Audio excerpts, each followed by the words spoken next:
All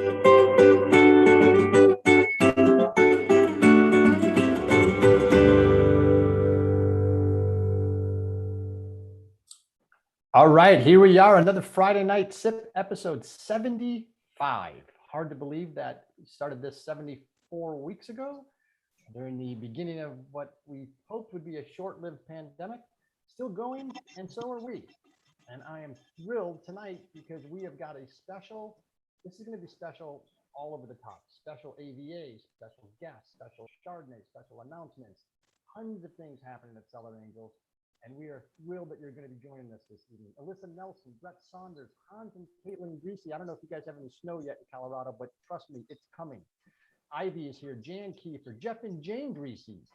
Tanner, those are Hans and Caitlin's parents. So they just kind of keep all the wine tasting in the family, which we're big fans of. Jim Brubaker, Julie Fogarty, are you back from vacation in Chicago? Catherine Jurica, Linda Forsyth, Peter Glick, Stephanie Green. Everyone is jumping on. This is going to be a great show. Some of you actually are drinking the Red Car Chardonnay, as am I. And I'm sorry, what was that? Lori Tony. Oh, Lori Potman. Hello, Mission Control has got to be talking in my ear. I do want to let people know how on earth they get this wine in advance, because it's very, very easy. So if you want to continue to join us on Friday night and drink what we're drinking, you have to go to the Cellar Angels website and grab a sip kit. So here's how easy this is to do. You get on the website, you scroll down to shop, click on wine. It's going to bring you right to the front page of the website. And here you have your sip kit.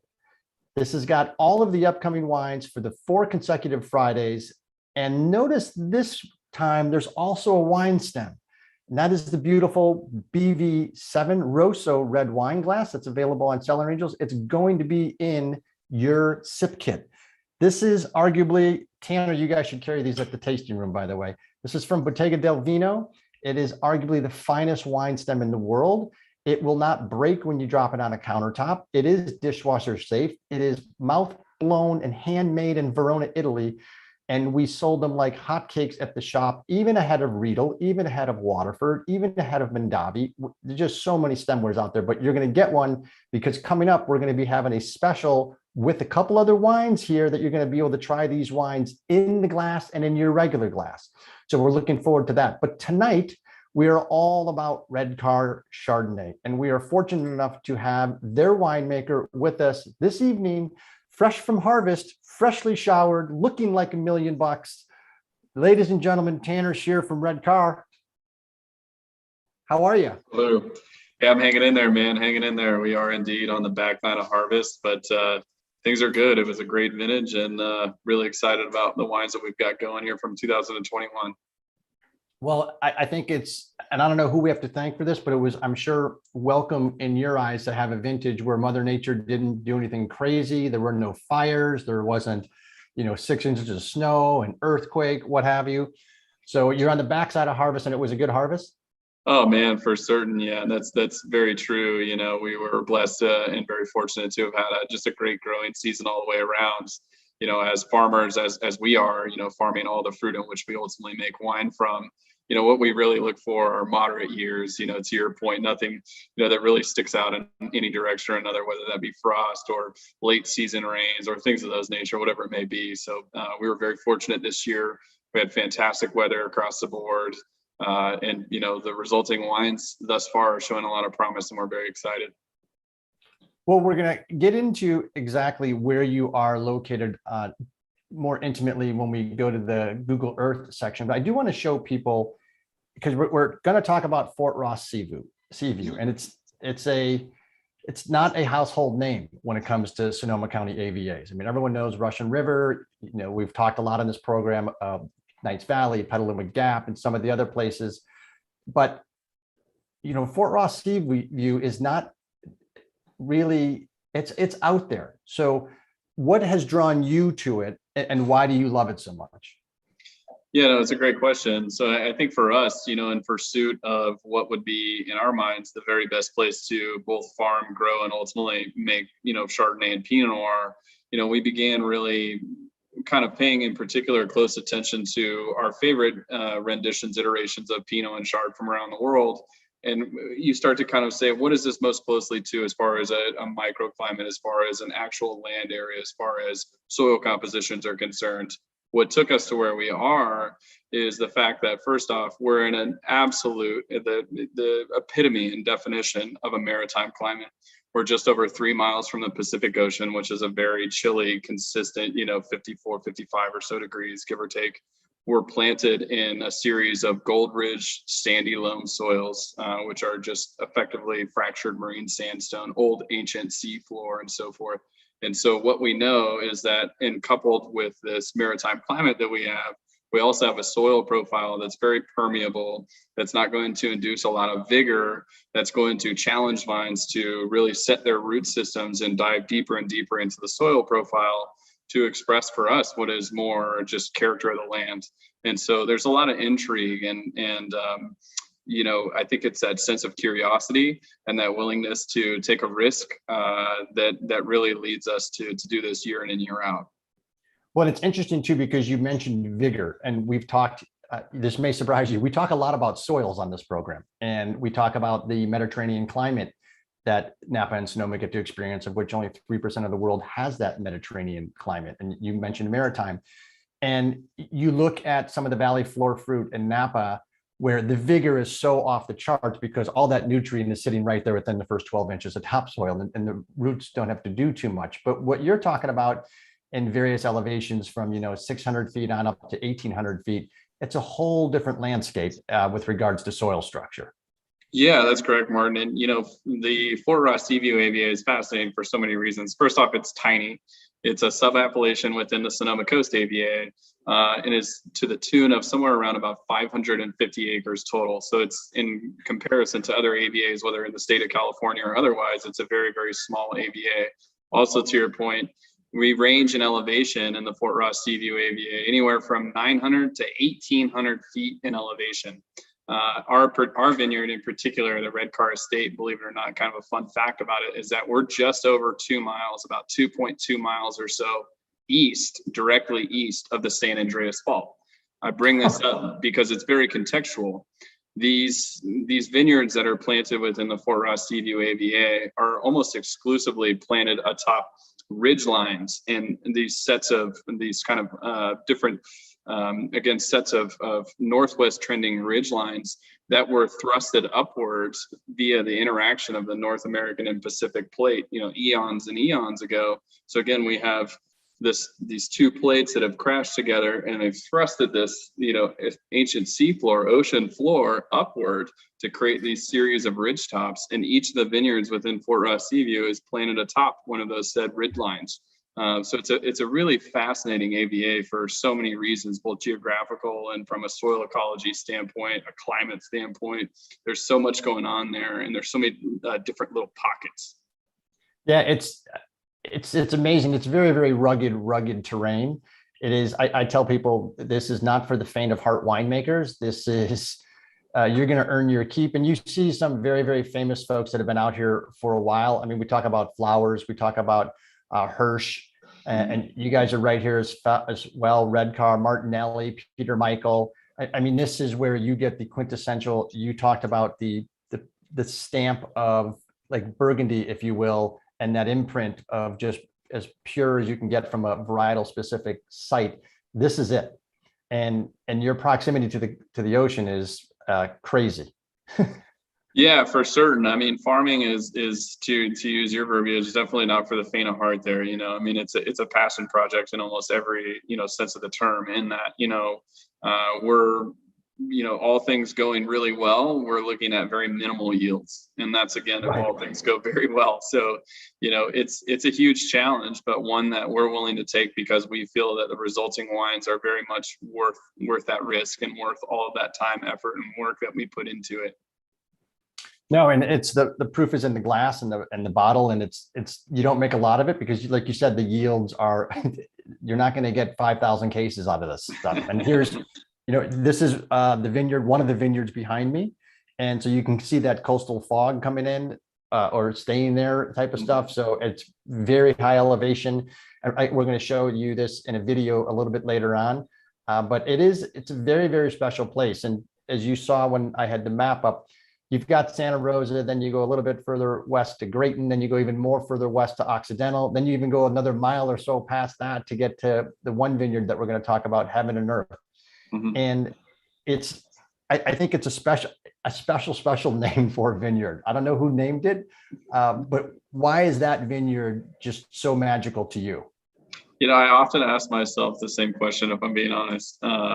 There's something, full disclosure, about that site that for each of us that work here at Redcar, it's kind of everyone's darling. And it's not to say anything less or more about any of our other sites, but for some reason, everyone is naturally so drawn to that particular site. Heaven and Earth is much more near our winery here. It's about 15 or so minutes, maybe 20 minutes from the winery. And would be most near the little tiny town of Occidental. It is planted on a 500-acre operating cattle ranch that's been in the same family for over 100 years, which is pretty awesome. We planted that little tiny 4.5-acre section of Pinot Noir that began in 2000. So many years of just experience and work in that vineyard. Redcar orchestrated the planting and has been farming that site since day one. When you go there, you just kind of get this crazy calming sense, and it's just a place that it seems so natural and just so straightforward to refer to it as Heaven and Earth. We've only got Pinot Noir planted there, 4.5 acres, as I had mentioned, 3 different clones, all farmed organically, and we produce really limited quantities of Pinot Noir from that site each and every year. For the last 10 years, it's been right at about the same amount. In that, for me as a winemaker, I'm thinking, okay, I'm gonna have 8 barrels of Calera, I'll have 6 barrels of Pomard, and I'll have about 9 to 10 barrels of 828, right? And that's what I get to work with every year. And so ultimately, for folks that should open a bottle of Heaven and Earth, this will be a culmination, a combination, if you will, of each of those 3 clones in a different proportion each year. That's what we do here in the cellar. But just a fantastic site, just a joy to work with, and certainly a joy and pleasure to be there. Yeah, if you Cellar Angels, if you go to the Cellar Angels website and pull up the Redcar Estate Chardonnay, my interview with Tanner is in that vineyard, and so you get a very special look at just what that place is like and how special it is, and you might get to see Button the dog, which was Ivy's favorite person in the video. So Ivy has good taste, I'll add. Let's go back in time a little bit and talk about the origin of this winery, because I love the story. It's 3 friends coming together, or 2 friends originally. They then got introduced to another friend, but it happened over a bottle of the Rhone wine and just sharing of wine. I mean, we talk about that often on Cellar Angels. Wine brings people together. So this was what year, and kind of explain how it happened and how the name came about. Yeah, so this would have been, I think, ultimately when those guys really connected, I think it was probably 99, somewhere in that ballpark. But effectively what you had was 2 very close friends, our owner, Mr. Richard Kroll, and then his again, very close friend, Mr. Mark Estrin. The 2 of them, amongst just general friend stuff, had a passion for wine and loved in particular wines from the Rhone. And Mark had made an acquaintance, Mr. Carroll Kemp, who was also very passionate about wines and also very passionate about Rhone wines. And at some point, they got this harebrained idea to buy a little bit of fruit and make a little bit of wine. And this ended up coming to fruition to the tune of 1 ton or so of Syrah, something to that tune, that was produced. And if you ask, if they're being honest, they made it in a really funny way, but they ended up producing it in a garage and made, I think it was 1 or 2 barrels, I don't remember exactly. And they ended up just having a lot of success with the wine. And the wine ended up getting placed on some pretty crazy lists and things like this. And so, them being who they were, they decided, hey, let's give this thing a go. And so, ultimately Redcar began on the Central Coast. Right. The wines were made in the Santa Maria Valley, and fruit was sourced from local vineyards around there, Biennacido and Thompson and a handful of other well-known vineyards around there. Mr. Carroll Kemp, my predecessor, had just a real passion also for Chardonnay and Pinot Noir. And so they began making Pinot Chard simultaneously with these other wines. And of course, momentum began building and, you know, things were working well. Carroll always kind of had his eyes over the fence, you know, was always kind of looking for that true place where Redcar was to like sink roots and to really stay and call home, until ultimately they began buying fruit from up here on the Sonoma Coast, making wines from up here, from fruit up here. And then ultimately in 2010, Redcar had established its roots officially, had made the big jump, the big move up here to the Sonoma Coast, up here to Sebastopol, simultaneously working with a lot of different vineyards up here, setting up long-term leases and so forth. And that was really kind of the impetus of us as a Sonoma Coast brand. So long story short, we are currently in our 21st year, I guess it would be. So it's been a heck of a ride, I'll say. And how long have you been with them? So I started in the beginning of 2015. Okay. And I know the estate Chardonnay is 195 case production, and you mentioned some of the size of barrels that you get from the Heaven and Earth vineyard and the 3 different clones. What is overall case production average, for all of Redcar? Yeah, it really depends. Average is definitely the right word to use, because we are certainly at the mercy of Mother Nature. That's kind of the grim reality of farming, is that you are indeed at the mercy of Mother Nature, for better or worse. So I would say for us, anywhere from 7,000 to 8,000 cases usually is typically kind of where we are. Maybe even a little less. Just depends on the vintage. And isn't a large percentage of that the rosé? A fair portion of it is, yeah. Rosé is kind of grown, for us in the last, 6 or 7 years, 5 years even, to be a very tangible percentage of our production. I like it. I think it's right in that comfort zone. It may be a little bit beyond the comfort zone for you, or would you like to see it get a little bit bigger? I'm all for it. I mean, at the end of the day, it's a blessing to be able to work here. And, it's honestly just a blessing to be able to call this my job and my profession. And so, the more that we can do and the more that I can work and do what I love to do, I'm going to continue to do it as much as I can, until I'm told to stop. Awesome. No, I like that. It's your fingerprints on these wines is special, and it's been great getting to know you, because I love your philosophy on, hey, we're at a pretty special sites up here, so I'm going to try not to screw any of this up and just let it do what it's supposed to do. For sure. I'm going to launch our first poll question. For those of you keeping score at home, I think Lori is up a lot of money, but I can't be certain. So the first poll question: Fort Ross-Seaview became an AVA in what year? Smartphones down if we see anybody cheating. 2009, 2011, 2012, 2013. And even all those years as options for selection gives you an idea of just how new this is. Because you look at some of these other AVAs that have been out there for a long time in the 70s and 80s, a lot of money changing hands. I see a lot of late entry changing their guesses. We're going to give this 4, 3, 2, 1, end of poll. A little bit of everything across the board. A couple 9s, 11s, 12s, and 13s. Do you know, Tanner? I do indeed. And it would be the bulk of the answers, responses were correct. That is correct. 2012. I mean, it's shocking that was only 9 years ago. 9 years ago. Yeah, it's pretty wild. It's pretty wild. That was a crazy vintage for us on the Central Coast. I remember it super well. It's one that I'll always remember. But yeah, 2012.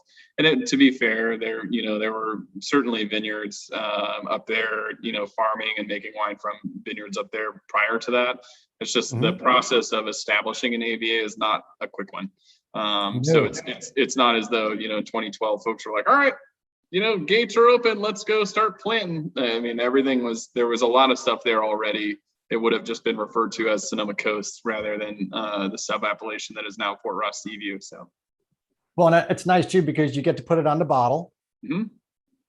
So that has cachet there, but the Angels know that is not a quick process when you have to fill out petitions and work with the government. And Some people have deeper pockets and may not want it to happen. Other people have even deeper pockets and want it to happen. And so it just becomes a crazy, crazy process. But I'm glad it's been achieved, because there is something special about that little sub AVA. And there's only about 600 or so acres, less than 600 acres planted to vine. So it's tiny in that capacity. Yeah, I mean, that's correct. And I think for folks watching, I mean, the thing about appellations, there may be some, including myself at times, that think like, why do you guys go to the lengths and extents that you do to delineate these different and separate land areas? You know, does it really make that much of a difference? And the simple answer is yes. In our case, it very much does. When you look at just how generally large the Sonoma Coast AVA is as a whole, and all the land that it encompasses from east to west, north and south, the wines that should come from the eastern sides are very dissimilar from the wines that come from the western side. And that's because the climates are different, the soils are different, the conditions in which the grapes grow and collectively are very different. And so as a consumer, this is us sort of dignifying further information that can help you decide what you might want to pick up off of a shelf and take home with you. You know, if you're more into Pinot Noir and Chardonnay and so forth, you know, you might look for more West Sonoma Coast stuff. If you like Bordeaux varieties and Rhone varieties, you may kind of look to the eastern side of the AVA, so forth and so on. And it's interesting because inadvertently, Jeff, Tanner just answered your question, because Jeff wanted to know, are you concerned about the number of AVAs as they're defined, or is that a positive? And I think it is a positive. It's for the more discerning wine consumer. For someone who is just roaming the aisles and may not even know what AVA stands for or the differences and stuff like that, they will learn, right, you know, as their wine journey continues. But I'm in agreement with you. I think it does lend a greater deal of specificity with regards to that imprint from that geographic location on why it's special. I completely concur. That's well said. I mean, the way that I would look at it is that one of the first things that mostly all of us will do when we meet someone new, you know, shake their hand, whatever you do, how you doing, what's your name, all this. One of the first things you're going to ask them is where they're from. This is very similar in that sense. You know, you would like to be able to know where they're from because you can kind of put your thumb on it. You know, if someone's from the East Coast or the West Coast, whatever the case may be, you kind of can to, you know, understand their character, so forth a bit more. No, and that's true. And then even to take that analogy further, if someone says, I'm from New York, oh, you're from the city or you're from upstate? Right. You got it, man. That's it. That's it. And then if it's from the city, it's like, which borough? You know, and it goes further and further and further. Right, exactly. So no, that makes perfect sense. So you have these three gentlemen get together, they're making Syrah, they move up to the Sonoma Coast. The red car name, tell me a little bit about that. Yeah, so the red car name, just in short, and then we can, you know, touch on a little more detail of it, but the red car name is a throwback to the red car trolley system that was in Los Angeles, you know, let's see, what are we in now? But it's 70, 80 years ago. So the old system, our owner's grandfather and dad all had a part in the implementation of that. And the red car trolley system that was how folks got around back in the day.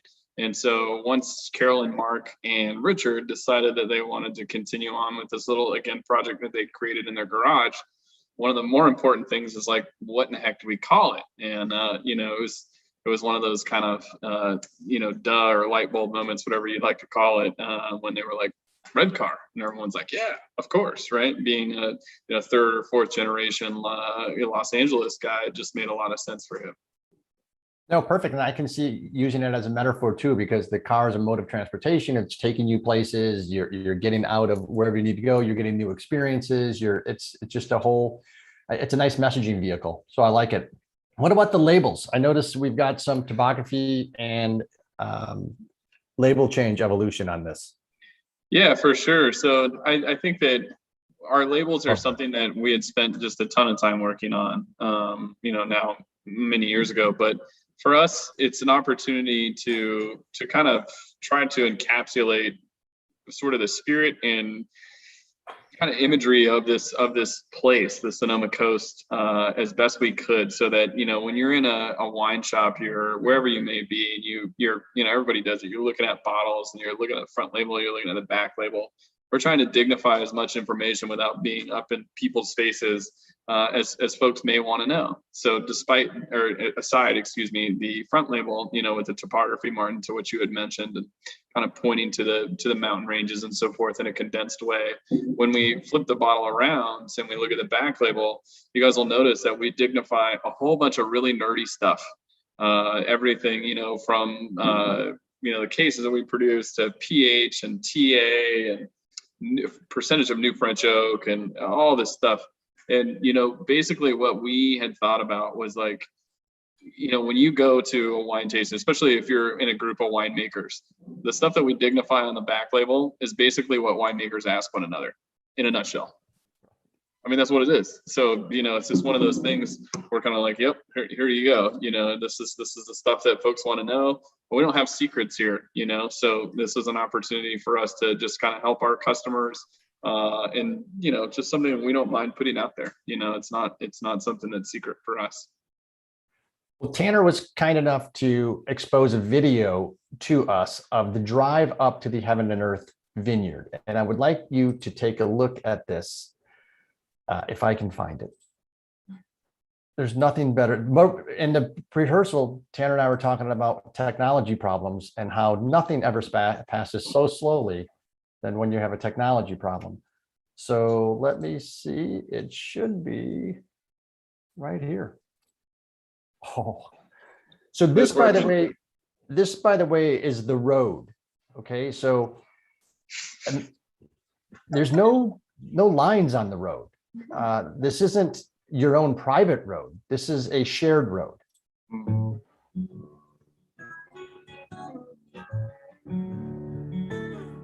Driving out to our estate property is it's a journey. I mean, here you are a few hours north of San Francisco, the Pacific Ocean just several miles to your west, and it truly feels coastal out there. It's steep, it's cold, it's foggy. Everything out there is just extreme. I mean, it's basically sheer, straight down, straight up on any given side as you're driving up, meandering, skirting along the mountainside.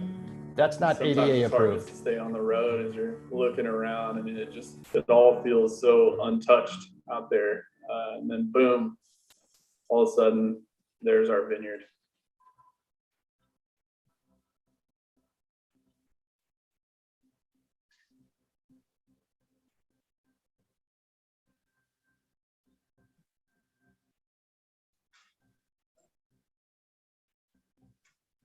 This site is just so unique amongst the several sites that we make wine from. This one really kind of stands out amongst the rest. What we have here is a series of northwest trending ridge tops, ridge lines, and we are atop one of those said ridge lines. We are up here currently standing at about 1,150 feet elevation, so pretty high up there. We're also very, very near the Pacific Ocean. That would be over to my left, to the west, of course, right about 3.5 miles. So really high up, really close vicinity to the ocean. The other thing that's always really captured me about this site is the soil profile itself. It is unlike anything I've ever experienced in any other site that I have ever been a part of or been on before. What we have here are soils that were created probably about 65 million years ago, somewhere around the Great Extinction. And by virtue of what these soils are, is they are ancient marine terraces, so ancient sea floor that has been thrust upward via the interaction of the North American and Pacific plate. Behind me here is one of 2 blocks of Chardonnay that we have planted out here at the estate. Both blocks, 3 here behind me and 6 to our east, are planted to the Old Winty selection of Chardonnay. As with many in our area, Old Winty is just a selection of Chardonnay that I absolutely love. This block in particular, almost every year will be primarily responsible for the single vineyard bottling that we produce of Chardonnay from this site. Clusters are very, very small. Berries tend to be very small. We see the hens and chicks, all of those classic Old Winty characters that we love. And these are wines that are predicated on natural acid and minerality. I think you get an idea for just how special that is. It's up there. You were wearing a coat with a hood. It was July. No, I don't know if it was July. A little earlier than that, but yeah, definitely. It's cold up there, man. It gets outright chilly for sure. Now that is a special, special place. I'm going to ask our second poll question, and then we're going to flip on some cameras for those people that have put some clothes on. Red car question 2. Sonoma County's first wine grapes were actually planted at Fort Ross in 1817. True or false?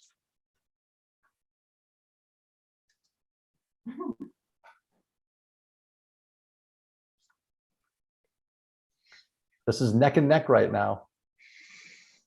And I'm waiting because I'm only going to wait a little so much longer before people start cheating. Looking this up online. 5, 4, 3, 2, 1. Any ideas, Tanner? It's true. Oh, yes. So It is very true. I think that's incredible because when we get to Google Earth, you'll see Fort Ross right near the Pacific, and the first grapes in Sonoma County were planted there in 1817. I mean, that's insane. Yeah, it's a trip, man. I mean, the history of the Russian River, you know, which is aside, from the Pacific Ocean, the history of that area is just super rich, you know, because of all of the sort of fertility, if you will, that the river and the ocean brought, you know, and obviously the Russians are a really big part of what is Sonoma County's history, in particular the Fort Ross-Seaview AVA. But their establishment there of trading posts and their interaction with Native Americans and, you know, lots of other groups at the time was just paramount, and ultimately what, you know, Sonoma County was to become. And a part of that was their planting of grapes, you know, just for themselves really, but it was indeed a big part of the equation. Amazing. Super cool. I was blown away by that fact. I would have lost a lot of money on that bet. So you got to the winery in 2015, but it wasn't your first foray into wine. Bring us up to speed on how young Tanner decided that he got bit by the wine bug and wanted to do this for a living. Yeah, I've been waiting for somebody to bring me up to speed on that same thing because I'm not all that sure every day. But no, so in all seriousness, I grew up on the western slope of Colorado, and after high school, you know, I was no different than really anybody else. As an 18-year-old kid, kind of trying to figure out what I wanted to do. I'd always wanted to live in California. I had my brother who lives in Santa Barbara County in the San Andreas Valley. They, you know, lived there for many years. And I called him up one day on a whim and I said, "Hey man, if you can find me a job in California, I'll be there. You know, I'll move out." And he's like, "All right, let me see what I can do." It was probably 2 weeks or so go by, and I got a call from this random California number, a guy with a real funny accent, Mr. Peter Work. He said, you know, introduced himself. "Would you be interested in working a harvest with me in Santa Barbara County?" I'm like, "A harvest? What do you mean?" "You know, making wine." I'm like, "Oh my gosh, man, I don't know anything about making wine, right?" I'd never had a drop of wine in my life. I was an 18-year-old kid. I had plenty of beer, but I never had a drop of wine. I'm sure there's a few cores on the western slope of Colorado. You know, you might find a few here and there. So anyhow, we agreed after a couple of phone conversations. I interviewed with his wife as well that I would come out and work this grape harvest with him. So at the time, I was living on my own. I sold off everything that I had in 2 bags and a backpack. Just packed up all my crap, this is to say, into 2 bags and a backpack. I bought a train ticket with the last of my money. It was $237, if I'm not mistaken. And I rode the train from Colorado to California. And then they picked me up in Santa Barbara at the Amtrak station and took me back to the vineyard. I didn't know these people at all. I had no car or anything. And they put me up in an RV on the vineyard, and that's where I lived for my first harvest in the Blue Dolphin Inn. And I ended up, of course, working that harvest, and ended up being there for a little over 6 years, and I became the assistant winemaker after about 4 or so years. And that's just kind of course, where everything really kind of started for me.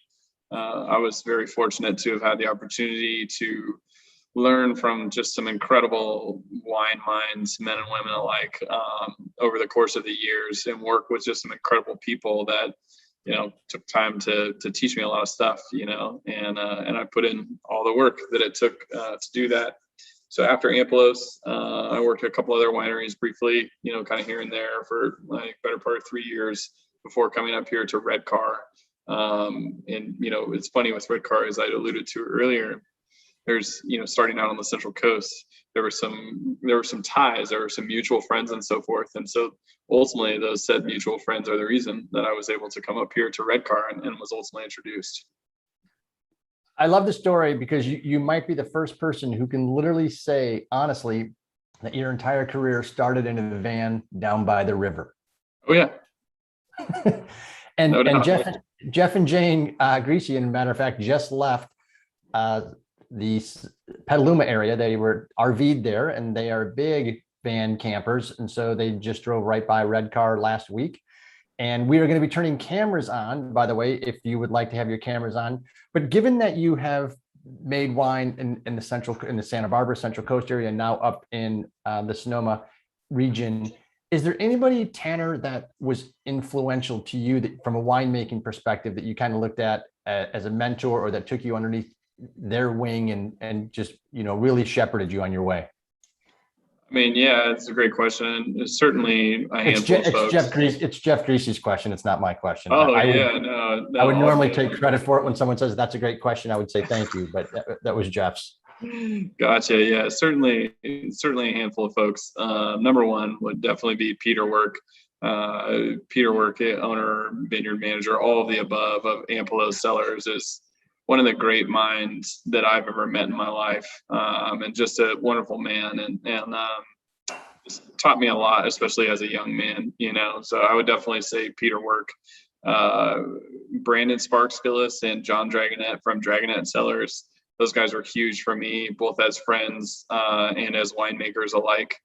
Just fantastic guys. James Sparks at Liquid Farm. If there isn't anybody on this planet that works harder than that guy, including me. That guy is the hardest working dude that I know, and just a huge role model. And I'd be remiss to not mention my good buddy Don Schroeder at Sea Smoke. I mean, he was always a guy that he was just wonderful for me in my younger years, and really largely in part instilled in me the desire to continue on trying to do this thing. And just kind of taught me how to be a pro, I guess is what I would say in certain ways. That's awesome. That's quite a cadre of pretty impressive names. Like I said, I was lucky. I was really, really lucky. I really was. And I don't take those things for granted. It's a great pleasure to be able to say what I just did, because it's just an awesome thing. I was very fortunate in that respect. When you start naming these names, do you look back and go, wow, I'm starting to feel old? There's a lot of people I know in this business. Brother, I feel old every damn morning I get out of bed. Yeah, things are cracking that shouldn't be cracking. Oh man, that's a fact. I hear you. All right, I'm going to show some folks actually where you're located via our good friends at Google Earth.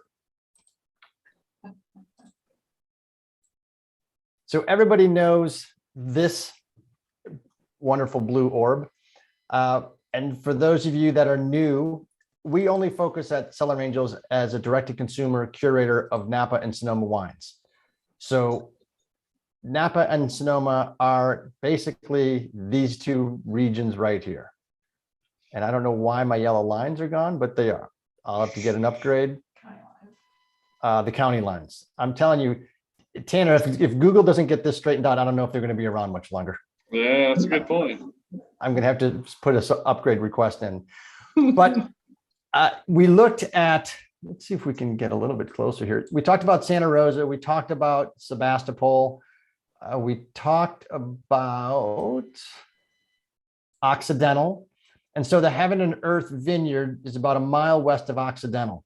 Mm-hmm. And you get the sense of just how close it is to the ocean, but you really get a sense of the terrain and the topography when you get into what I refer to as the Heaven and Earth entrance. So again, this isn't really a road that you drive through here. We had to stop like 4 times because we thought we were either A, going to get killed, B, is who's playing the Deliverance soundtrack, and C, are we going to be on time? And so I want to show you kind of, we can zoom in and you get to see really there's some steep hills here, but from a soil perspective standpoint, you really get a sense of what this place is like, because this is a private road. So there's the road. And here's the entrance. You have to obviously know Tanner because there's a lock on it. And here's the cattle ranch.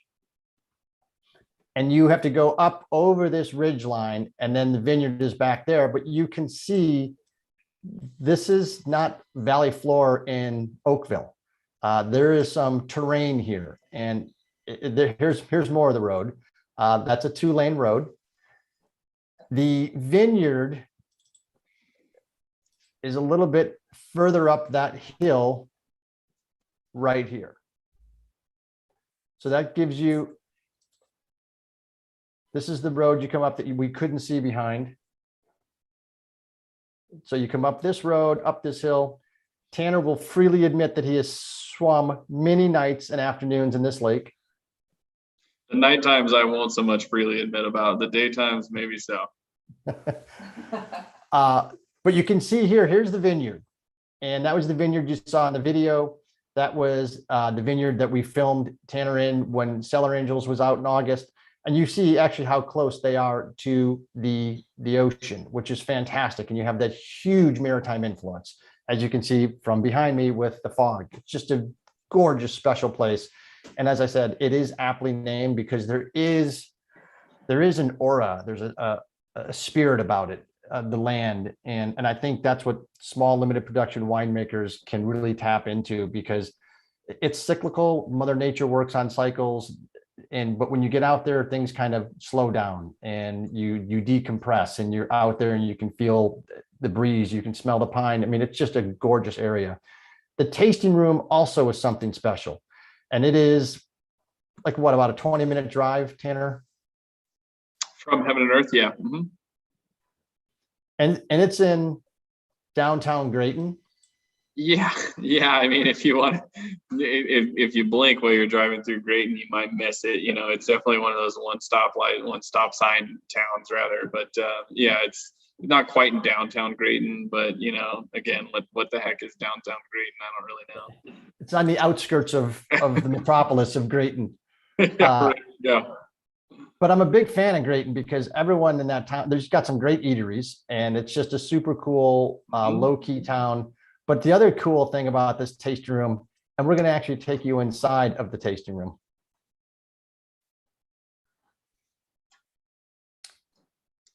You can taste indoors. You can taste outdoors. There's all sorts of cool little vignettes that you can taste in. And the indoor part, I was a big fan of. You can also see this in the video. You can walk right in to the tasting room.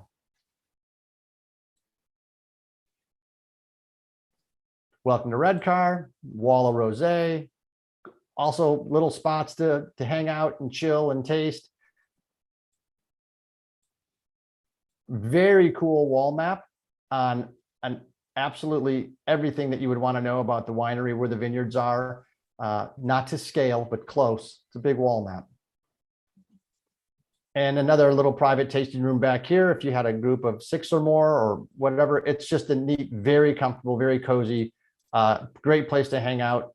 Old-fashioned guest book, sign up. But this is really a great place. And correct me if I'm wrong, Tanner, you have the ability, if people want to do kind of vineyard tastings and then come back to the tasting room, you guys have different types of tours for that?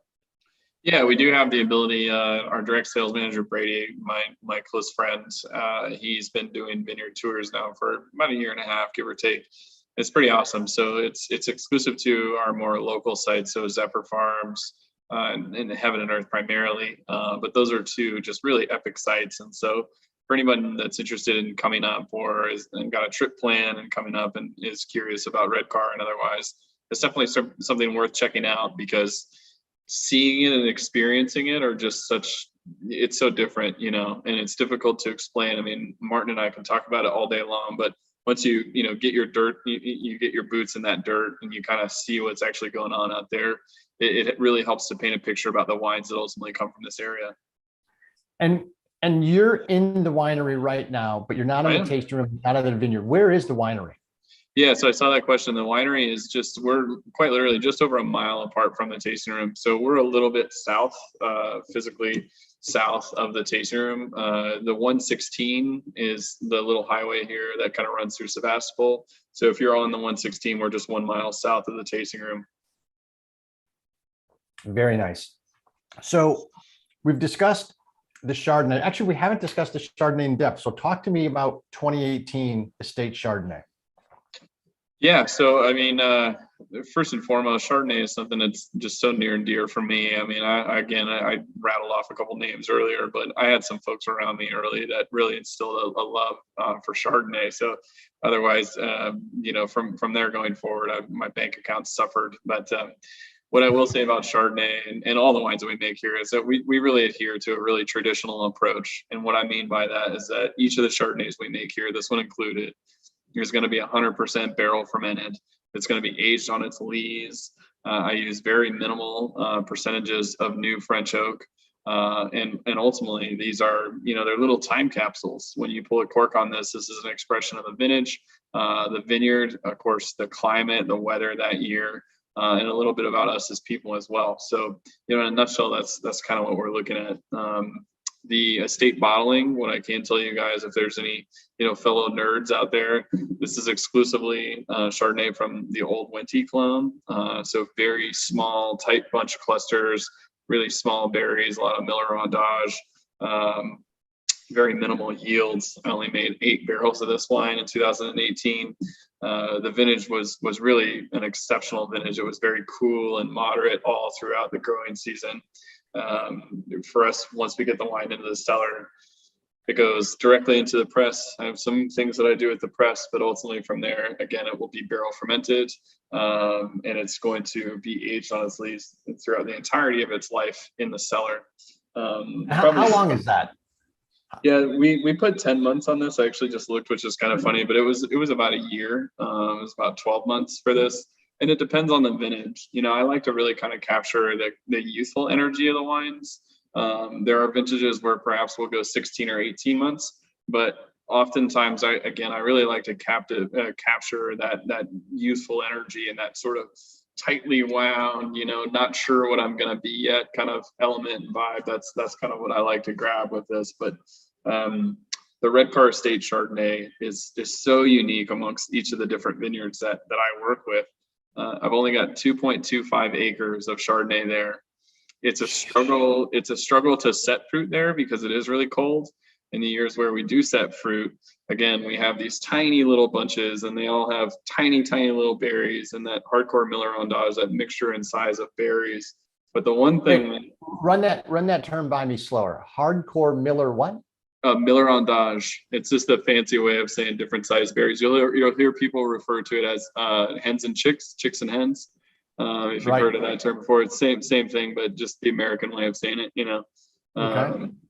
So in a nutshell, what you have are these, crazy little compact clusters that yield little amounts of juice. But what we do get are just really distinct aromas and flavors.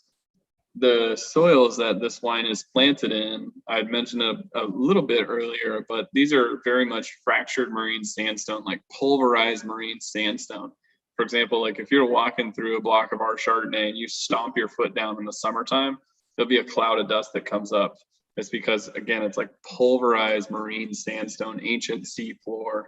Years ago, we dug several soil pits in, ironically enough, our Chardonnay blocks, and we were pulling out mollusks, seashells the size of our hands, because It's just all ancient seafloor. So for me, in terms of characters that define the Red Car Estate Chardonnay amongst our lineup, which would be, more Hart and Zephyr Farms and Sonoma Coast, I tend to find this teetering a little more on the lime side of citrus as opposed to lemon or even orange. I tend to find this on the lime side of citrus, typically speaking. There is a saline or a brine element to the wine, that sort of salty influence to it. Anything from oyster shells to kind of flint. There's always a mineral presence to the wine, something that is non-fruit, if you will. And a person really kind of has to sit and think about it for a moment, because sometimes it's a little foreign, but it is so distinct when you lock your brain into it. You're like, oh yeah, now I get it. In the palate, we have great texture. At least I like to think that we do, in lieu of the fact that we ferment in barrel and then also age on lees. This is also a wine I'll add for, again, my fellow nerds out there, that goes all the way through the malolactic fermentation. So this is bone dry primary and also bone dry secondary. So again, made in a very traditional style. So we feel that in the palate. We have good volume, we have good weight and good texture in the mouth. And then just that little bit of new French wood. There's one Cooper in particular that I really like to work with for our Chardonnays, and one Forest and Profile, conversely, that I like to work with, that I think just doesn't overpower the wines and take precedent in the nose, but it really helps to kind of lift some of the natural character of the wine and make it even more focused and even more expressive. And which Cooper is it? So it's not a secret to anyone. It's a Cooper. A lot of folks use it. It's Cerug. The barrel that I like to use is from a Forest that's also not a secret to anyone by any stretch of the imagination. It's the Allier Forest, incredible Forest. It's a 3-year stage seasoning, so on and so forth. I can go further, but it's a very nuanced barrel. It's a barrel that's very light in its touch, as opposed to something, we've all had Chardonnays, or any wines for that matter, but let's just talk about Chardonnay, where you pull a cork or someone hands you a glass and you're like, it smells like toasted marshmallows and like cake frosting and lots of these others, like really dessert tiramisu type flavors. Maybe that's good, maybe that's bad. It's up to the person drinking it. But for me, I like things that are much more subtle and that are more team players, as opposed to the forefront of what you're smelling and tasting. Well, it's funny. We did several months back, we did an entire episode on Coopers, and so it was great because we took a video tour over to France, and we were inside forests and looking at the whole barrel making process and the toasting. So it's fascinating. And you're right, everybody from a serious winemaker standpoint has kind of their favorite and the reasons why. Your description of this wine, I think, is spot on. I actually do love the component where you said it leans more towards the lime side as opposed to the lemon side. One of the things you didn't mention, which I think is really impressive on this, or you didn't mention it overtly, is the acid. And that minerality and that acid, and yes, that salinity, where you do get, I don't know if it's the ocean influence or anything like that, but you can actually feel that salinity, which is why I think this wine would be amazing with anything on the Thanksgiving table, because you have that. First of all, if you're brining your turkey, this is going to kill, because you talked about that brining aspect. But you have all those cream sauces, you have whipped potatoes and butter, you have a lot of the vegetables in a cream sauce, and the gravy, this will cut right through all of that. And the acid component on here is so delicious. I'm excited for Thanksgiving because there's going to be this bottle on our table. But that is really kind of special. And I'm always looking for a bottle that has great versatility, and this one does. Cheers, Ned. Yeah, so a couple of things, just one thing really quickly I want to touch on. You brought up something that just kind of made me realize, we've spoken, Martin and I, have spoken a lot tonight about, cool climates, and we've talked about all these different variables and these different, characteristics and so forth. But ultimately, there's no better way to put the power to the pavement than when we're smelling and tasting this wine right here. And you guys will notice this is a lower alcohol wine. One of the most significant things about being in a cooler climate is the fact that we can allow for our grapes to hang for a longer period of time without accumulating large amounts of sugar that lend and ultimately dictate the higher alcohol quantity. For example, something you might have in the eastern side of the AVA or wherever it may be, where it's a lot warmer, where we're so cold, we retain the natural acid in the wine. To Martin's point, we have that great natural acid, but we also have lower alcohol, but not at the risk of sacrificing the flavor and the phenolic maturity of the wine. So that's something really significant about a cool climate. To touch on the second thing you had said, Martin, obviously, yeah, absolutely getting excited about Thanksgiving, one of my favorite holidays of the year, probably my favorite, truth be told. I will tell you guys, in the interim, one of my very favorite things to do with this, I'm a big Sunday dinner guy. It's old school tradition.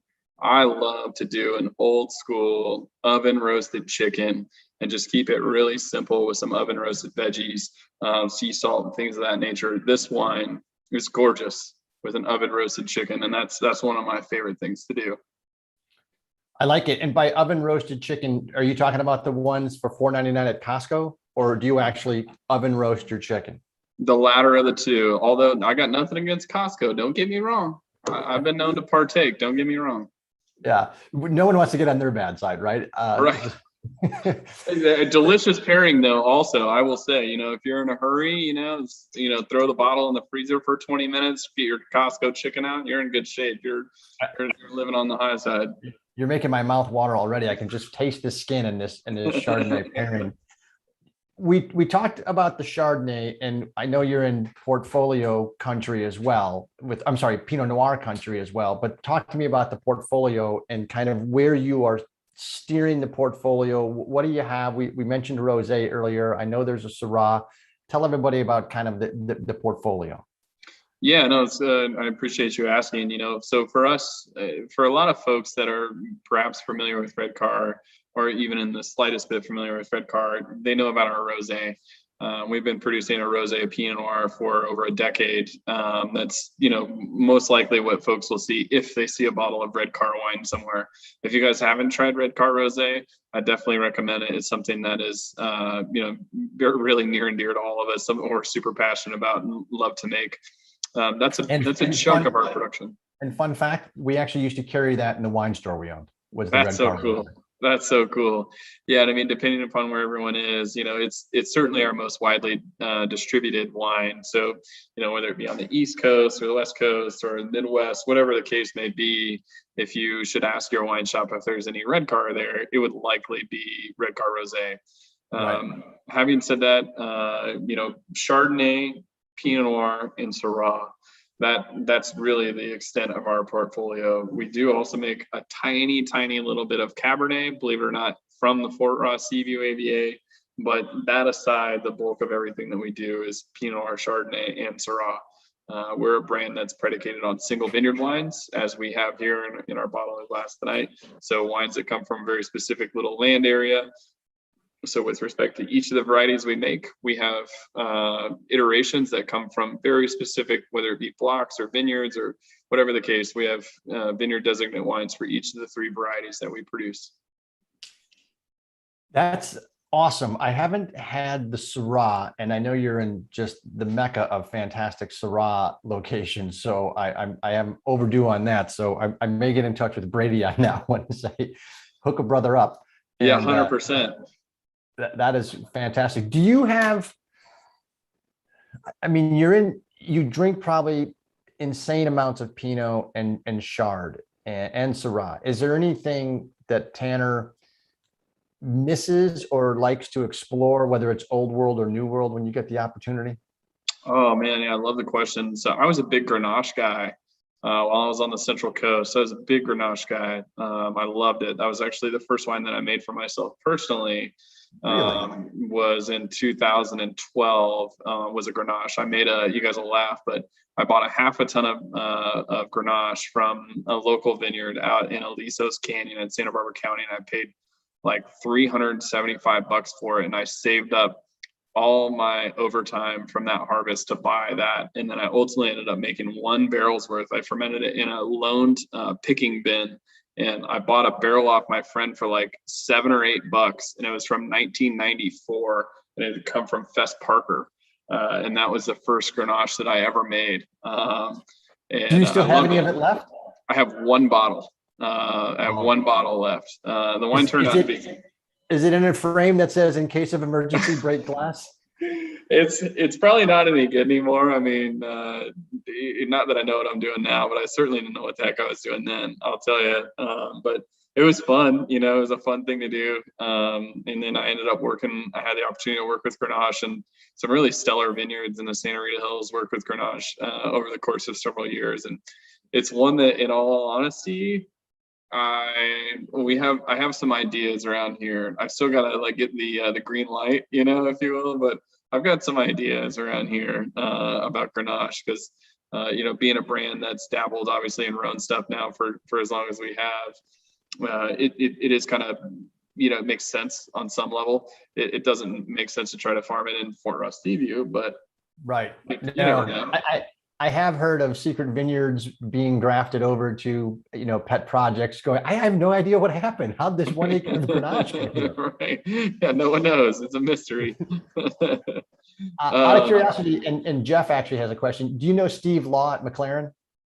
I do not, no. He's in Glen Ellen, but he is a Scottish man who actually was a tech guy that had a job with HP in Burgundy. I'm sorry, in the cool. Rhone.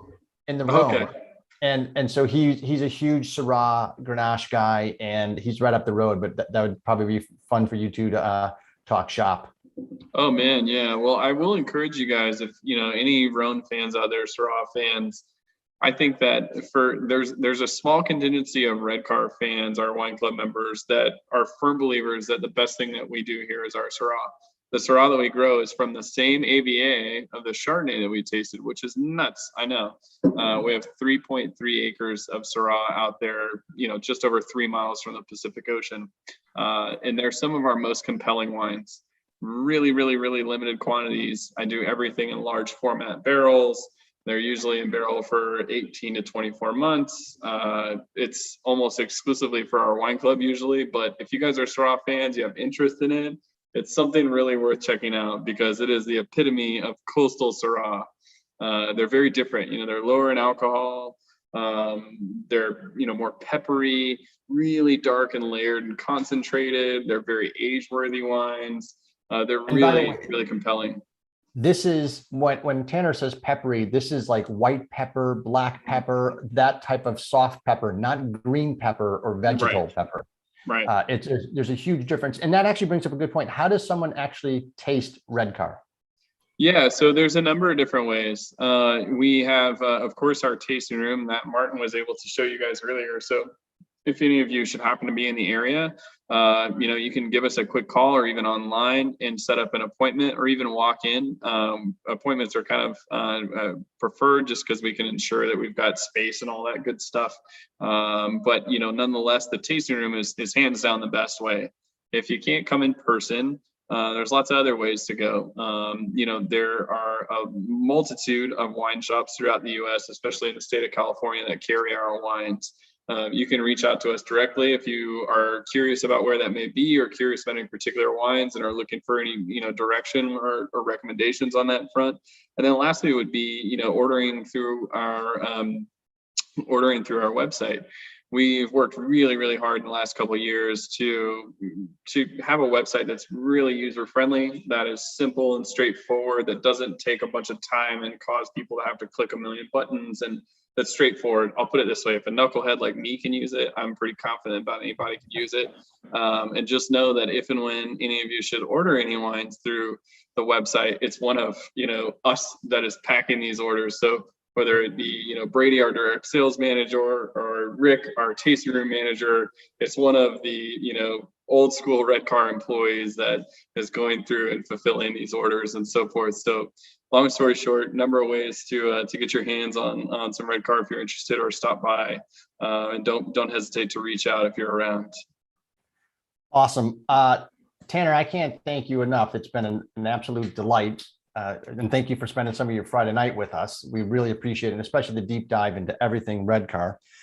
Just a quick shout out to folks. Next Friday, as Denise has put in the chat, we have, speaking of Grenache, John Phillips from Inspiration Vineyards. And he's actually, I believe, the president of the Family Winemakers of California. And we're going to be talking about all of the small family winemakers of California. Congratulations to Jacqueline Foy. Jacqueline was the winner of the $1,000 gift certificate for... No, she was just the winner. There is no $1,000 gift certificate. She's just a winner of the email question. She correctly guessed the predominant area, in addition to the Sonoma or Fort Ross-Seaview for Chardonnay, was in fact Champagne. A lot of good guesses. That's a speed question, by the way, when that email comes out. So it's first in that's correct, not first in that's wrong. There's a distinction there. So as I said, next week we've got Grenache. Speaking of Grenache, and we are going to be just here for you. So by the way, holiday presents, corporate events, anything you need, it's the gift giving season is just around the corner. Don't wait. We've got everything you could possibly need. We do custom curation gifts. Maybe we could even do something with Tanner and make it extra special for a corporate gift. We can't thank you enough, Tanner. Can't thank you enough, Cellar Angels. Appreciate you all spending some time with us over some great wine. Be good to one another. Take care, stay safe, and cheers. Salud, guys.